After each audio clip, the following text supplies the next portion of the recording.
இந்த ஒரு PKL season 11ல Tamil Thalaivas டீமுக்கு நிறைய சோதனைகள், நிறைய வலிகள், நிறைய தவறுகள் செஞ்சிருக்காங்க, நிறைய இன்ஜுரிஸ் ஏற்பட்டிருக்கு. இந்த மாதிரி விஷயங்கள்லாம் இருந்தாலுமே தமிழ் தலைவாஸ் டீமுக்கு இந்த சீசன்ல ஒரு சில விஷயங்கள் பாசிட்டிவா அமைஞ்சிருக்கு. ஒரு மொயின் சவாகியோட பெர்ஃபார்மன்சஸ், ஒரு நிதிஷோட பெர்ஃபார்மன்சஸ் அப்படின்னே சொல்லலாம். இதுல நிதிஷ் வந்து பாத்தீங்கன்னா தமிழ் தலைவாஸ் டீமுக்கு ஒரு பெரிய பெருமை சேர்த்திருக்காரு அப்படின்னு சொல்லலாம். இந்த சீசனோட பெஸ்ட் டிஃபெண்டர் வந்து பாத்தீங்கன்னா நிதிஷ். ஸோ PKL அபிஷியலா சொல்லியிருக்காங்க, அவருக்கு அவார்டுமே கொடுத்திருக்காங்க. உங்க எல்லாருக்குமே தெரிஞ்சிருக்கும். இந்த season Tamil Thalaivas team qualify ஆகல, பட் இருந்தாலும் தமிழ் தலைவாஸ் டீமுக்கு ஒரு பெரிய பெருமையை நிதிஷ் வந்து சேர்த்து கொடுத்திருக்கார். கண்டிப்பா இந்த இடத்துல தமிழ் தலைவாஸ் டீமுக்கு கிரெடிட் கொடுத்தே ஆகணும். நிதிஷ் அப்படிங்கிற ஒரு பிளேயரை இந்த அளவுக்கு கொண்டு வந்திருக்காங்க, ஒரு ஐடென்டிஃபை பண்ணி இந்த லெவலுக்கு கொண்டு வந்திருக்காங்க அப்படிங்கும்போது கண்டிப்பா அது ஒரு பெரிய விஷயமா நான் பாக்குறேன். ஸோ நிதிஷை பொறுத்தளவு பாத்தீங்கன்னா இந்த PKL சீசன் 10 ஆரம்பிக்கிறதுக்கு முன்னாடி திசைவேலையில ஒரு ஆல் இந்தியன் கபடி டோர்னமெண்ட் நடந்துச்சு. அந்த டோர்னமெண்ட்ல தமிழ் தலைவாஸ் டீமும் பார்ட்டிசிபேட் பண்ணிட்டு இருந்தாங்க, ஓகேங்களா. ஆனா அந்த டோர்னமெண்ட்ல தான் நிதிஷ் வந்து பிளே பண்ணிட்டு இருந்தார் தமிழ் தலைவாஸ் டீமுக்காக. நல்ல பெர்ஃபார்மன்சஸ் கொடுத்தார். அண்ட் அந்த டோர்னமெண்ட்டையும் தமிழ் தலைவாஸ் டீம் ஜெயிச்சிட்டாங்க. அண்ட் அதன் தொடர்ச்சியா PKL சீசன் 10ல நிதிஷ்குமார், விஷால் சகல், நிதின் இந்த மாதிரியான பிளேயர்ஸ் எல்லாத்தையுமே NIPல வந்து தமிழ் தலைவாஸ் டீம் சைன் பண்ணியிருந்தாங்க.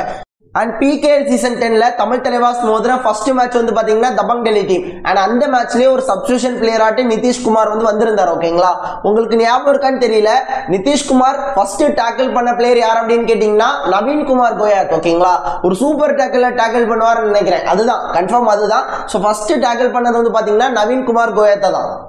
அண்ட் அதன் பிறகு PKL சீசன் 10ல நிதிஷ்குமாருக்கு பெரிதளவுல வாய்ப்புகள் வந்து கிடைக்கல, ஓகேங்களா. ஏன்னா லெஃப்ட் கார்னர்ல சாகில் குலியா வந்து பாத்தீங்கன்னா நல்ல ஒரு பெர்ஃபார்மன்சஸ் கொடுத்துட்டு இருந்தார். அண்ட் அதன் தொடர்ச்சியா PKL சீசன் 11ல வந்து நிதிஷ்குமாரை ரீடைன் செஞ்சாங்க. அண்ட் PKL சீசன் 11 ஆரம்பிக்கும் போது கூட அவருக்கு ஸ்டார்டிங் செவன்ல பெருசா வாய்ப்பு கிடைக்காது அப்படிங்கிற மாதிரி தான் நிறைய பேர் நினைச்சிருப்பாங்க.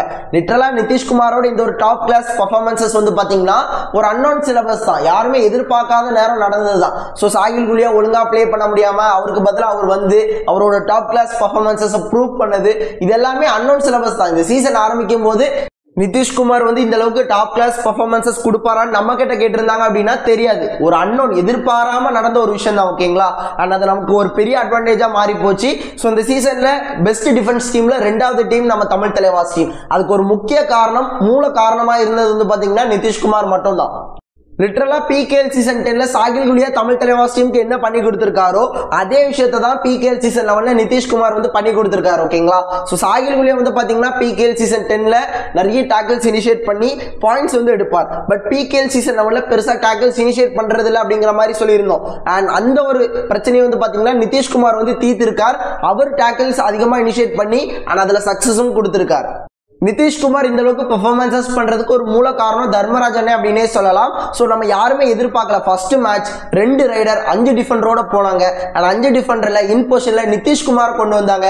இன் பொசிஷன்ல இருந்து அவருக்கு கிடைச்ச வாய்ப்பை ஹைஃபை மூலமா நான் யார் அப்படிங்கிற மாதிரி ப்ரூஃப் பண்ணி இப்போ அதன் தொடர்ச்சியா அவருக்கு வந்து சாகில் குலியா ஒழுங்கா பிளே பண்ண முடியாம அவர் அந்த பொசிஷன் வந்து இப்போ டாப் டிஃபெண்டரா PKL சீசன் 11ல வந்திருக்கார். நம்ம யாருமே எதிர்பார்க்காத நேரத்தில் தர்மராஜனை யாருமே எதிர்பார்த்திருக்க மாட்டாங்க.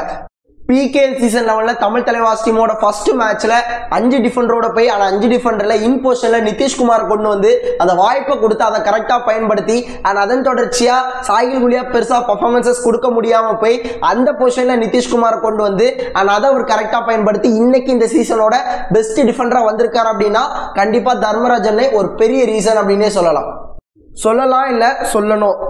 அண்ட் நண்பா, மறக்காம நிதிஷை பத்தி நீங்க என்ன நினைக்கிறீங்க அப்படிங்கறத உங்களோட ஒப்பீனியனை மறக்காம கமெண்ட்ல சொல்லுங்க. இந்த வீடியோ அவ்வளவுதான். இதே போல நல்ல வீடியோல நாளைக்கு பாக்குறேன். அது வரைக்கும் tata, bye bye, see you நண்பா.